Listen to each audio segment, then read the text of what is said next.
మన రక్షకుడును ప్రభు అయిన యేసుక్రీస్తు నామములో మీ అందరికీ శుభాలు తెలియజేస్తా ఉన్నాను. అందరికీ వందనాలండి. బాగున్నారండి? మీ పిల్లలు బాగున్నారా? మీ కుటుంబం బాగుందా?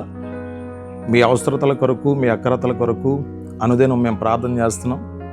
మరి దేవుని వాక్యాన్ని మీకు అందించాలని ఆశపడతా ఉన్నాను.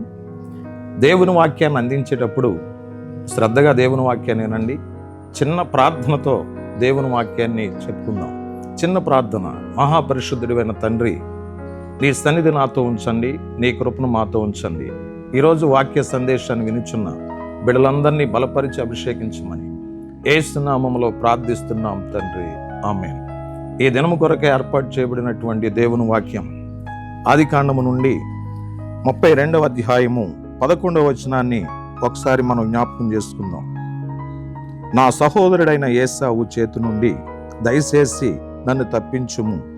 అతడు వచ్చి పిల్లలతో తల్లిని నన్ను చంపునేమో అని అతనికి భయపడుచున్నాను.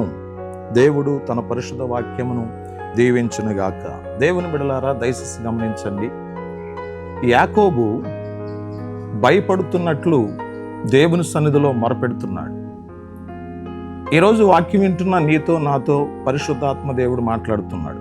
ఏదో ఒక భయం నిన్ను వెంబడిస్తుంది కాదు, ఏదో ఒక బలహీనత నిన్ను వెంబడిస్తుంది కాదు, ఏదో ఒక సమస్య నిన్ను వెంబడిస్తుంది కదా. వీటితోటి నీవు సతమతం అవుతూ నీ అక్కరతలు, నీ సమస్యలు, నీ ఇబ్బందుల్లో నుండి నీవు బయటికి రాలేక నీకున్న కష్టాన్ని, నీకున్న బాధను ఇతరులతో పంచుకుంటున్నావు. అయితే నీకున్న సమస్య తీరట్లేదు, నీకున్న ఇబ్బంది తీరట్లేదు, నీకున్న ప్రాబ్లం నుంచి నువ్వు బయటపడట్లేదు. యాకోబులో ఒక భయం ఉంది. తన అన్నయ్య అయిన ఏశావు యాకోబును చంపేస్తాడేమో అన్న భయం చేత దేవుని సన్నిధిలో మొరపెడతా ఉన్నాడు. దేవుని బిడ్డలారా, ఏ భయం నిన్ను ఆవరించినప్పటికీ, స్నేహితులతో చెప్పినా, బంధువులతో చెప్పినా, రక్త సంబంధులతో చెప్పినా, ఇరుగు పొరుగు వారితో చెప్పినా ఎవ్వరూ నీ భయాన్ని తీసివేయలేరు. కానీ దేవుని బిడ్డలారా, ఒక విషయం మాత్రం గమనించండి.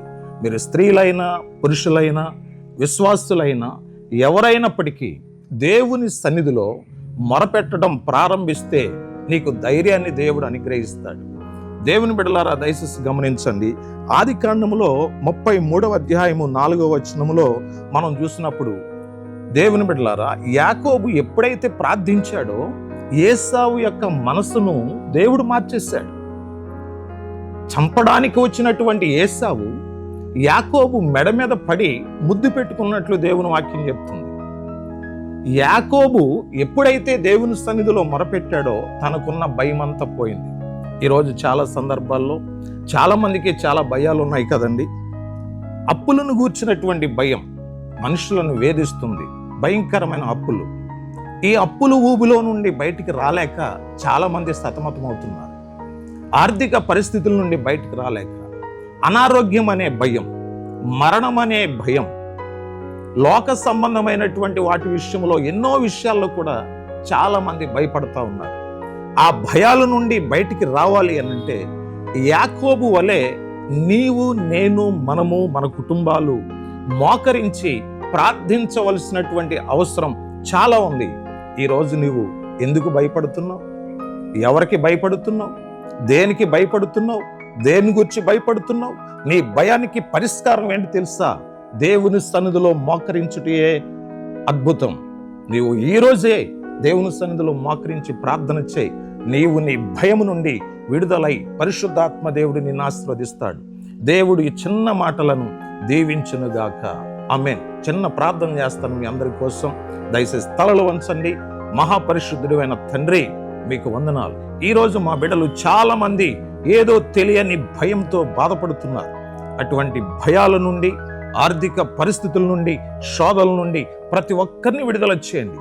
యాకోబు తన అన్నయ్య ఏశావు విషయంలో భయపడ్డాడు నాయన. తన భయం నుండి విడుదలవ్వడానికి నీ సన్నిధిలో ప్రార్థించినట్లు నీ వాక్యం చెప్తుంది. ఈరోజు మా బిడ్డలందరూ ప్రార్థించి అద్భుతాన్ని పొందుకున్నట్లు సహాయం చేయమని యేసు పరిశుద్ధ నామములో ప్రార్థన చేసి వేడుకొనిచున్నాం తండ్రి, ఆమేన్. God bless you. మీ అందరికీ వందనాలమ్మా.